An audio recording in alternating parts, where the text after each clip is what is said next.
composer. She was from Venezuela originally, but she studied in Russia with Khachaturian, who was an Armenian composer. So she has a big influence from Russian music, and this is before the fall of the Iron Curtain. Also, she has a big influence from jazz. I think you heard some of that in some of the harmonies, especially towards the end of the song. Exactly, very much so. And she also had a nationalistic influence. She studied with Vicente Amigo Sojo and Antonio Esteves in Venezuela. So she incorporates also a lot of Venezuelan rhythms and Venezuelan harmonies into her music. So you hear that here. One of them is a tonada in the middle of the song that is from the plains. And tonight, if you come to the faculty concert, the piece that I'm going to play with the trio, La Maca, is also based on a tonada from Venezuela. So I love her style, I love her music, it's really cool. Because it's very complex and it involves a lot of different things. She even had like a completely atonal serial period, which I don't love. But it's a great composer. I love her music and I encourage you to get to know her a little bit more. She has lots of really good songs. So I think the song is a little low for you, right? And then I think Valeria is really trying very hard, and as I said, I think for the most part you're managing that really well. But Matt, I don't feel you're helping her out. Okay, because the song is low for her and because the piano part is very important. Okay, so I think us pianists coming from a solo background, we're used to our right hand being the dominant hand where we have most of our melodies. And I think for the most part we're approaching the piano part from that perspective.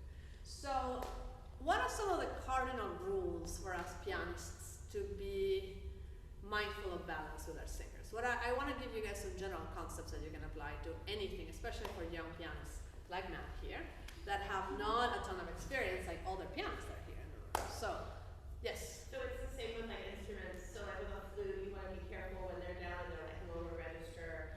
You can drown them out very easily. So the first thing is figuring out what register for their partner is the register where they shine, and what is the register in which they struggle. And every instrument and every voice type has one of these, right? So for most instruments and for most voice types, when they're in the higher range, you know, when your singer is at her head voice and she's like as a soprano, somewhere in the upper part of the staff and above the staff, that's generally a place when their voice projects, right? So then we don't have to worry as much, right? That when she's low, and then unfortunately for you, she never gets up. Exactly. Okay, so that's the bad news for you. Okay, so it means that you have to be particularly mindful because for Valeria it's just a little bit low for her voice, which doesn't mean she can't sing. It just means that we have to be a little bit mindful. Okay, great. What's another kind of cardinal rule for us pianists? Yes, Jacob. If you have any type of melodic doubling with the singer, Yes.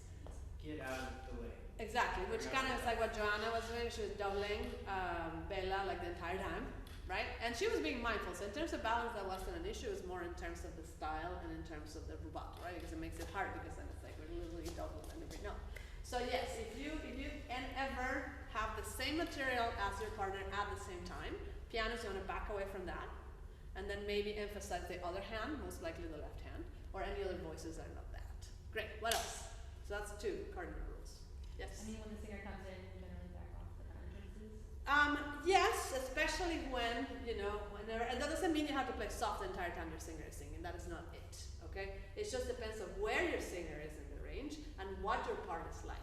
So if you have a lot of repeated chords, that's deadly for any instrument. It doesn't matter, unless you're playing with tuba, I guess. Okay? Other than that, you know, repeated chords in the right hand are a killer for any instrument. So especially if your part is thick, whenever they're singing, you want to stay away from their way. I see another hand over here somewhere. Yes, Spencer. Emphasizing the bass line? Yes, left hand is your best friend. And again, as solo pianists, we're trained as like right hand has the melody, and a lot of times the left hand kind of gets left behind. Okay, and left hand is where all the harmonic bass is. The left hand is the thing that provides support for your partners. Okay, so a lot of times bass, and we are the bass 99% of the time. Okay, what else? There's one more. Yes. Like, say if your singer would have long notes. Yes, if your singer has long notes, you want to move the tempo forward if the rubato or if the style allows, and they're thankful. Same if you're playing with string players, woodwind players, brass players, because the string players are going to run out of bow, brass players and wind players are going to run out of breath. So it's the same thing, okay?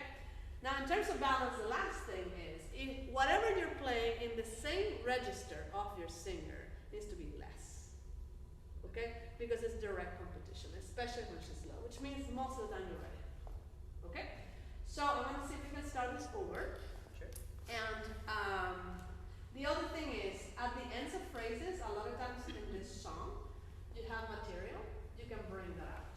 Okay. So you can think about this, composers do this a lot. The singer has a phrase, and at the end they have a long note, or they have some rests, and then they will write something interesting for the piano. So I like to think of that as like the chorus singers, you know, the backup singers. You know, the main singer is singing and then they go shoo up, you know, but the main singer is not singing. Kind of the same idea, okay? Because she's holding a note, then you can come out of the texture and then come back down. So it's basically the art of weaving our parts within the texture being a great collaborator. It's not being soft. Or using, God forbid, the soft pedal to be soft. We don't want that. Okay? Great, let's try that. Just from Yeah, from the top, and then when you get here, instead of a mezzo forte, let's take that with a grain of salt because this is slow. We're gonna think mezzo piano. You're gonna think more left hand and right hand. And then here, you're gonna bring out this beautiful melody in your left hand when she sings.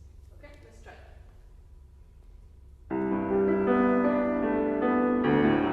Good, and then one more thing, I see a gigantic word here says freer.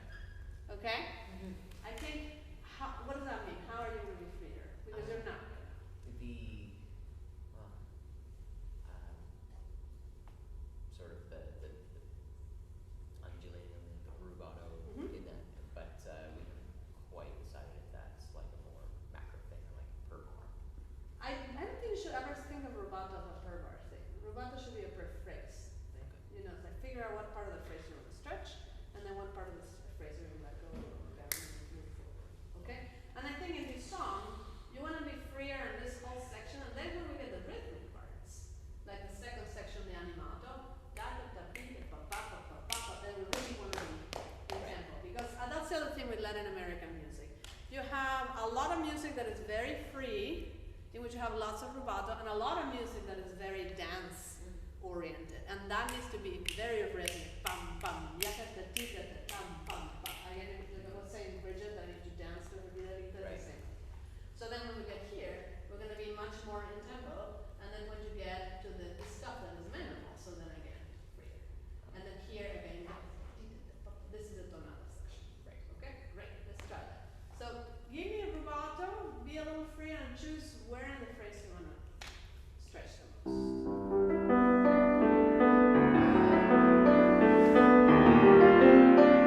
See the ornaments here? Yes, exactly.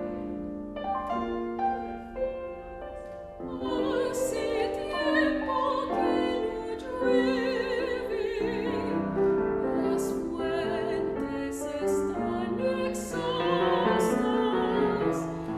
y las angustias del pueblo se enfilan hacia las charcas, se enfilan hacia las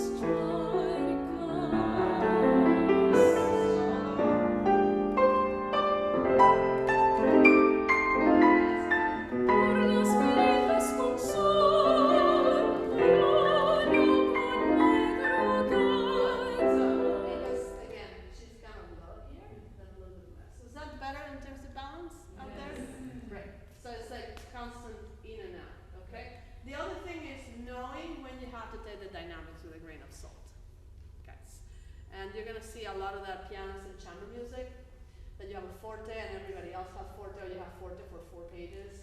We can't really do that, right? We have to find intermediate dynamics so that we're not covering our partners, okay? So it's the same across all genres, not just with song. Okay, that's much better.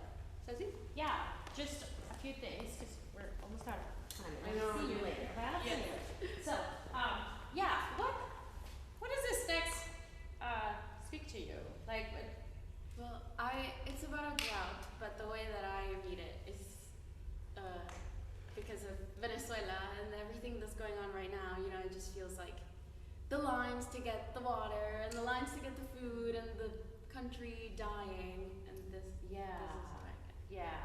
So there's a lot of emotion coming out, you know, when it comes to telling this story. Now, the language, right, this poetry is written like quite simple and clear, right? And that's how you want to start, probably, before we get into the detail Yes. and, you know, of like what is this all about, right? And it's just talking about normal things, daily life things. So I think I would like for you to deliver it like that. Like I'm not going to go, cause see, like you know all the context, Right. you know the depth of it, but this song is not short, and it's a road trip, Yes. right? Rhythmically, melodically, like in the words, poetry wise. So make sure that you're not already in the climax, you know? And so that's also a challenge, you know, as a performer, when something really gets you, when you understand when it's very deep for you. And that's amazing because you can totally learn to use that emotion. But sadly, when we perform, it's not about our experience, right? We're not singing for our own pleasure. We're telling a story, and you want them to feel what the song is saying. So if you are already in that state, right, then there's not going to be any journey. Yeah. So we need to work on that, right? So this is a challenging piece. Yeah. So I would also like to hear you speaking the first lines, the first phrases, and you start with Cindy. So use your Julia Child voice and be as clear as you can. Can you go for it?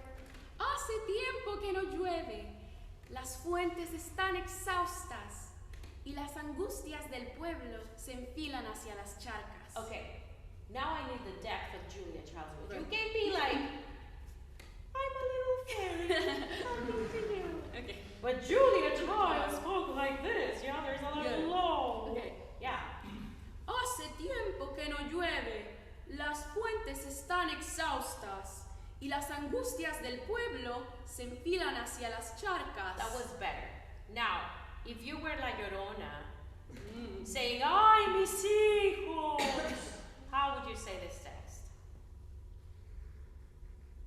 Hace tiempo que no llueve, las fuentes están exhaustas y las angustias del pueblo se enfilan hacia las charcas. All right. Yeah. So there was more resonance, right? Even in the second time when you added more depth into your voice.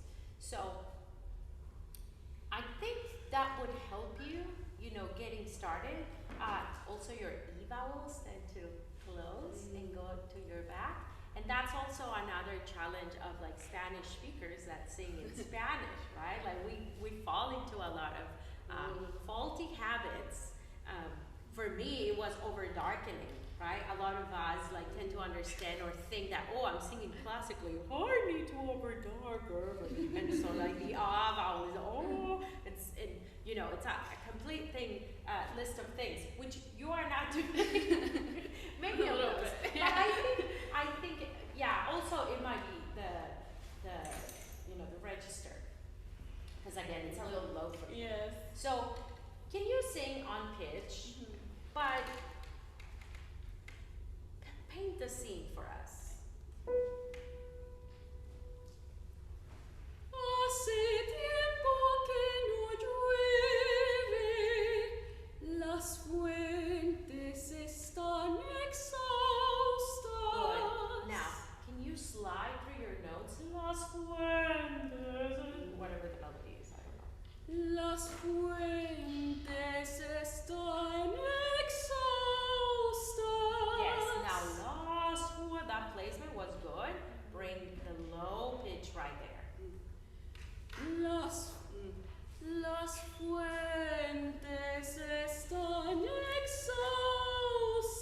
That was better. So the purpose is for you to feel it like it's just like one continuous line, right? And that it's not disappearing from your voice, that you're keeping that airflow going. Okay? Can you just do it one more time? We have to. You can play with it. Yes. Thank you. Hace tiempo que no llueve, las fuentes están exhaustas. Okay, yeah, that was much better. Yeah, and now the next step is just like getting out of the thinking of all of that, which it's necessary now, you know, but the next step would be like, hace tiempo que no llueve. Las fuentes, right? Like just saying it and telling the story. That was really great, and we'll work on it. Thank you. Yes, thank you.